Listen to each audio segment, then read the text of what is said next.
Hi hello everyone, welcome to Soumi calligraphy. ஆண்டுதோறும் வரும் ஒளி வெள்ளத்தில் துன்பம் தூர போகட்டும், தீமை தீண்டாமல் போகட்டும், நன்மைகள் பல பெற கொண்டாடுவோம். தீபங்கள் ஜொலிக்க, பட்டாசு வெடிக்க, புது துணி உடுத்தி மகிழ்ச்சி பொங்கட்டும்.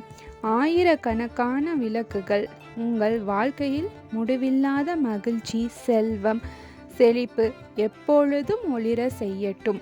வீடெங்கும் மகிழ்ச்சி பொங்கட்டும். உங்களுக்கும் உங்கள் குடும்பத்தினருக்கும் மகிழ்ச்சியான தீபாவளி நல்வாழ்த்து.